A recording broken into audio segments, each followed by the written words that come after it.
from Branding MD, and I hope you're all having a great day so far. Really excited to day two of our August Marketing Academy. And today is all about why your med spa marketing isn't working and what we can do to fix it. So I think it's a question that's on many practice managers' minds, many providers' minds, and something I'm really happy to kind of just share some insight with you about and share some very tangible action steps. So, really excited to be diving right in.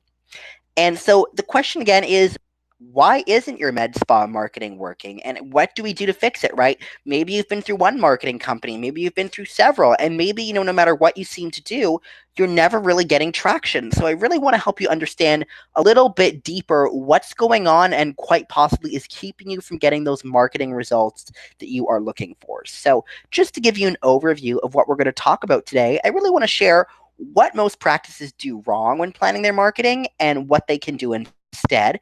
I really want you to understand the three phases you want to be taking to ensure your marketing plan's success.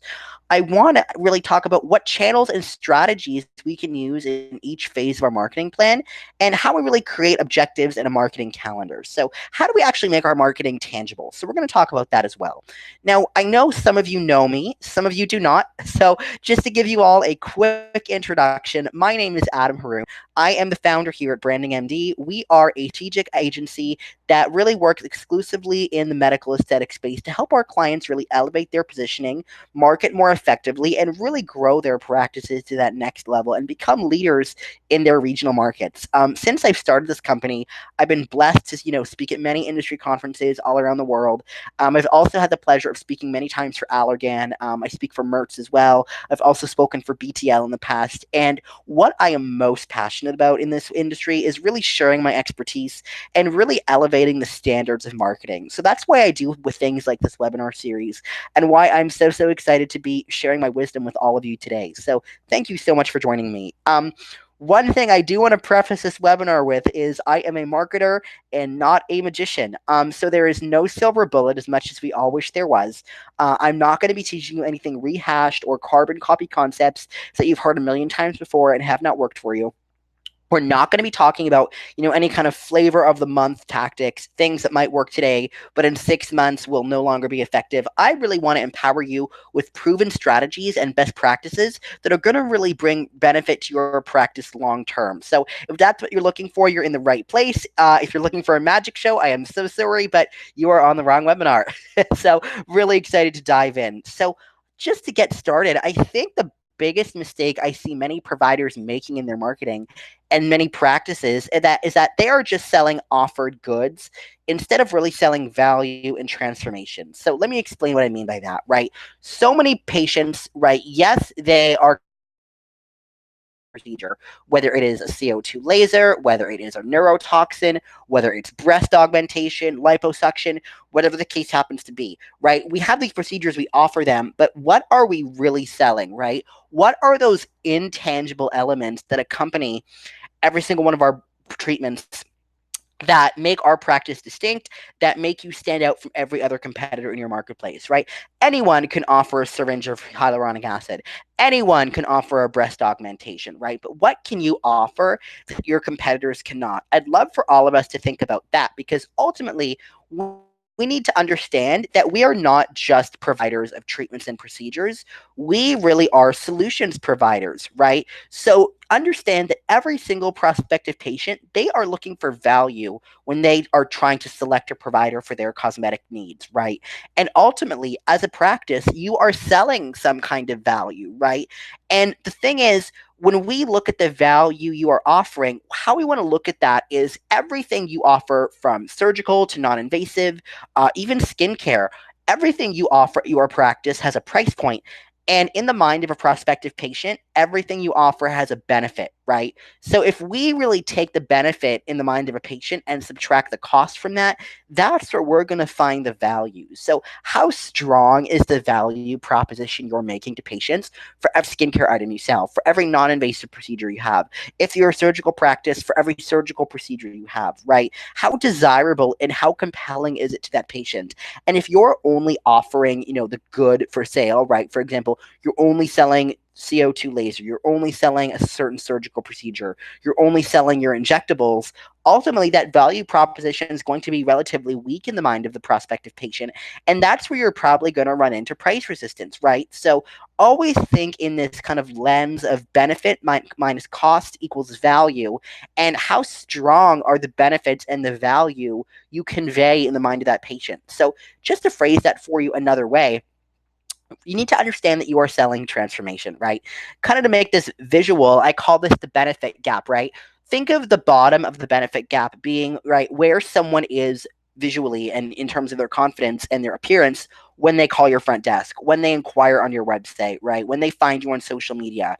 And where do they ultimately want to find their appearance, right? The difference between that point A and that point B, that is the benefit gap. And ultimately, that's where we find the value to the buyer, right? So, like I said a moment ago, whenever the value to the buyer is higher than the price point of any procedure you offer, they should really not have as much price resistance as they would if your marketing is strictly focused on selling, oh, we offer this for, per unit of toxin, or, oh, our laser package costs this much, right? That's not compelling to the patient at all. And so when you understand that you're selling value and you are selling transformation, the way you really talk about your practice is and how you convey these treatments you offer in your social media, on your website, when you're in the consultation room, that's going to be remarkably different. So that's probably the biggest initial mistake I see a lot of practices making with their marketing. Now, the second thing I see happening, and don't feel bad if this is you because you're on this webinar and we can fix it, but so many practices, they don't really have strategy or insight in their marketing, right? They're kind of just going about doing stuff, right? And to kind of illustrate this for you visually, an analogy I really love is this analogy of what I call the Monet versus the Mondrian, right? So here we've got this painting on the left. It's the London Fog by Monet. And, yeah, you can see there's a castle in the background, but it's kind of easy, right? So this describes most practices marketing very, very well, right? You can see what's happening to an extent, but it's very hazy, right? There's no real structure to it. The longer you look at it, the more disjointed it seems to be. And so, right, it's not what we really want. On the right, we have a Mondrian. And with a Mondrian, you can see everything is very clear. Everything is very structured, right? There's no guesswork, right? It's very, very clean. It's very, very orderly. And it's really where we want to find our marketing when, it comes time to market your practice, right? And this is planet Earth. Nothing will ever be perfect, of course, but the closer we can get to, being a Mondrian, if you will, right? Having structure and order and really cohesion to your marketing, it's really going to pay off in dividends. So really want all of us to have much more of a Mondrian than a Monet. And just to kind of illustrate for you what I see most practices doing, and this is ultimately what I see happening when practices hire a marketing company and it doesn't work. They hire another marketing company and it doesn't work, right? So here's how most practices go with their marketing. They don't do any research or very, very little, and they see a marketing tactic, right? Maybe it's something on social email or with events or with referral programs, right? Usually maybe it's something they see their competitors doing and they think to themselves, well, okay, let's try this and see how it works. So they spend the majority of their energy, the majority of the effort, the majority of the time just blindly implementing tactics, right? Stuff, busy work, tactics, and more tactics, right? With no real rhyme or reason behind any of it. And so what ultimately ends up happening is we get very, very, sporadic results. Some leads are great. Some are absolutely terrible. One month you've got more leads than you know what to do with. The next you are, left high and dry without a lead in sight, right? And so that ultimately doesn't really get the results you're looking for. So if you're working with a marketing company, you end up letting them go. You hire another tactically focused marketing company, and the whole cycle kind of just repeats itself over and over and over again, right? And ultimately that leads practices very jaded. They think marketing doesn't work. They think marketing companies aren't honest. And so the reality is those tactics, there might not have been anything wrong with them, but they were done in the wrong order at the wrong time in the wrong way, and they weren't followed in a sequential way. So compare that to the graphic right below it, right? This is what we call the aesthetic accelerator way of doing your marketing. And this is the way we do things for our clients at Branding MD. So we begin with market and audience insight, right? We are not going to be doing any guesswork. We want to know who are your best patients? What do their demographics look like? What does your competitor landscape look like, right? Well, who are the other major practices in your market? We want to get to know all of that so we can really make all of our decisions from a place of information and empowerment and data rather than just thinking, this might work, right? So we start with market and audience insight, and equipped with that, we are then really able to devise a very comprehensive strategy and develop a distinct brand for a practice, right? So we know these are our best patients. This is what appeals to them. This is what our message is going to be. Based on all of that, these are to pursue, and this is how much of our budget we want to pursue for each of these avenues, right? So there's much more intention, and really everything is done in a much more thoughtful way. So that's a very important step. And once and only once we have that strategic element in place, then do we implement. And once we implement, we are consistently analyzing and looking to refine so we can make sure everything we do from a promotional and marketing standpoint is optimized and getting the best results it possibly can, right? So after we have a strategy, we then implement, all the while making sure that we analyze and refine along the way. And once we do that, what we're going to see happening is you're going to get a much higher quality of lead. Your results are going to be that much more consistent. And once we have that, we can then begin to automate certain elements of your marketing, right? We can automate certain parts of your follow-up process. We can automate part of, your intake process for prospective patients, right? And once all that is running like a well-oiled machine, we then grow your marketing budget, we can add new marketing avenues, and we continue to expand and enhance. So again, everything is done in a much more sequential way. It's much more thoughtful. It's a lot less frenetic because everything is part of a plan. So I would encourage you to move away from that first idea of just doing tactics, and really kind of focus more on strategy and doing things from a place of intent, right? So that's incredibly important. Now, keeping that in mind, another mistake we make, and I see a lot of practices making, right? And this isn't, that we don't know better. It's just that, we've never been taught this, but that's why I'm here with all of you today, is that many practices kind of lack quantifiable objectives. And by the way, more patience is not a very good quantifiable objective, right? So, right, say for example, we want to go and embark on something new in our marketing, like a Facebook campaign, right? We're not just going to, throw $2,000 out to the wind and kind of see what happens. Absolutely not, right? We want to work from a quantifiable objectives. And let me explain what that means, right? So as an example, and by the way, these are completely arbitrary numbers, but right, say for example, in the next 90 days, or even the next 30 days, we want $50,000 in sales at the practice, right? In new business, right? So that's our quantifiable objective. Now, I know you might not have these metrics, but if you know what your closing ratio is of consultations, we can then devise, based on that and based on what your average patient value is, how many consultations will it take us to get to that $50,000? So in this example, 200 consults, right? So if we know we are going to need 200 consults to get to that $50,000 in sales, how many website visits do we need, right? So in this example, maybe we know we need 1,000 website visits to get 200 consults, right? And if we know we need 1,000 website visits, how many Facebook followers do we need? And how many impressions of our advertising do we need? So again, in this arbitrary example, it's 10,000 followers and 80,000 impressions, right? So knowing all of this, we work backwards so we can set budgets and really set goals accordingly, right? We're not just throwing money to the wind. We're not just setting goals for, the sake of having one, right? Everything is done from a much more informed and empowered place. So setting quantifiable objectives is a really, really big one. And probably the fourth biggest mistake I see, and why so many practices marketing doesn't necessarily work, is they are only focused on about 3% of their entire audience of prospective patients. Now, let me explain what I mean by that, right? So this is a graphic that in marketing we refer to as the buyer's pyramid, right? So we time 3% of prospective patients who are ready to buy now, right? So if you get 100 visits to your website, only generally about 3 of those visitors are going to be ready to book a consult and proceed with treatment that day. The other 97% are somewhere else along their patient journey, right? So generally we know 6 to 7% of your prospective patients are open to booking a procedure, right? 30% of them aren't really thinking about it. Another 30% don't think they're interested yet.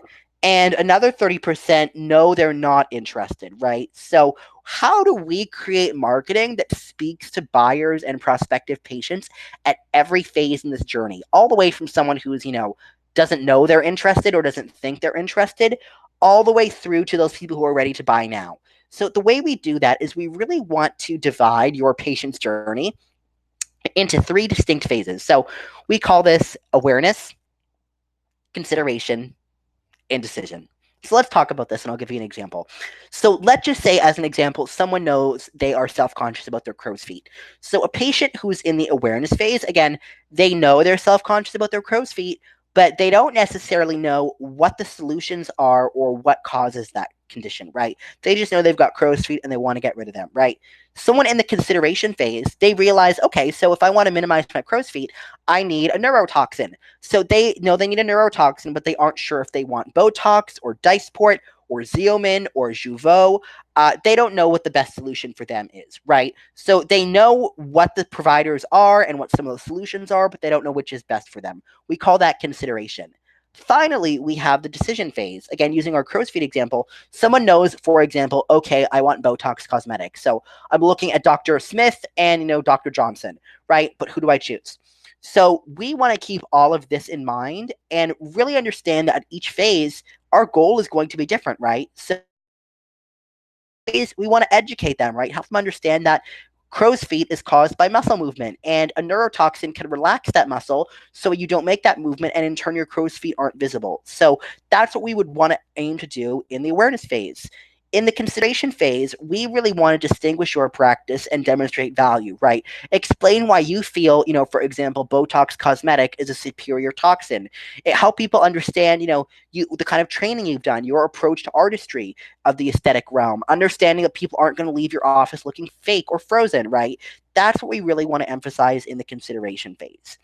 And then decision phase, we really want to become their first choice and make sure they understand we're the provider for their needs, and we want to offer them opportunities to take that next step in becoming your patient, right? So even the way we encourage action at every phase of your marketing plan is going to look a little bit different, right? In the awareness phase, maybe we want to encourage them to read a blog post or explore a patient guide or download a coupon, watch some videos about the practice, right? In the consideration phase, our action is going to look like helping people explore your patient stories, right? If you've got testimonials on your website, exploring those, reading your reviews on RealSelf or your reviews on Facebook or Google, wherever you happen to have them, right? Visiting your before and after gallery. These are all things that are really powerful in the consideration phase. And by the way, someone can move through these phases relatively quickly, but they are in fact distinct phases in the patient's journey. In the decision phase, like I said, it's all about inviting that prospective patient to take the next step, right? Encouraging them to register for an upcoming event, having them schedule a complimentary consultation, or call your patient concierge. These are all things we really want to make sure that we do in the decision phase. Again, in the decision phase, it's all about inviting them and giving them opportunities to take that next step with your practice, right? So to take that a step further, how that looks when we implement our marketing, I want you to think of your marketing plan in three phases: attraction, conversion, and engagement, right? So a lot of, again, like I said, a lot of practices are just doing stuff and they're almost focused exclusively on this whole idea of attracting patient, getting calls to the front desk, getting inquiries on the website, right? That's the attract phase, right? So again, we're doing all this marketing activity from social media to SEO to events to email marketing. Maybe you're doing radio ads, whatever you happen, referrals, whatever you happen to be doing, that's all designed to attract people to the website and or call your front desk and get their contact details. That is phase one of your marketing plan. We call that attract. And unfortunately, that is where most practices think their marketing job ends. But in reality, there's actually two more phases, right? The first phase is, or the next phase rather, is called convert. And in the aesthetic realm, there's kind of two conversions that have to take place, right? So we need to convert that patient through education to not only book a consultation, but once they've booked a consultation, we want to make sure they schedule their procedure. So there's kind of two conversions that take place in the aesthetic space. Third, we want to engage that patient, right? Even if they come in for a consult and they say no, or they say they're not interested right away, right? Again, we know only 3% of people are ready to buy right away. We want to make sure we engage. And this is where most practices, quite honestly, kind of drop the ball. So if someone says, yes, I'm interested, we engage them by getting them to, bring their friends, send us referrals, leave their review. That's how we engage them to build that relationship long term, have them coming back, and have them sending their friends to our practice as well. If they're unsure, no problem. We can schedule follow up. And again, we can automate parts of this so we continue to educate that prospective patient on the procedure they're interested in and why it's a great fit for them, and continue to keep them in the loop of any promotions we may offer relevant to their concerns or the procedure they were curious about. And again, even if someone says no and they're not interested, no problem, right? We just engage them long term through a nurturing campaign. An email newsletter is one of the best ways to do that. So, again, we want to make sure we are marketing and we have content and we have something for everyone at each phase of this patient journey, right? Not just that 3% who are ready to buy now. So, that's really important as well.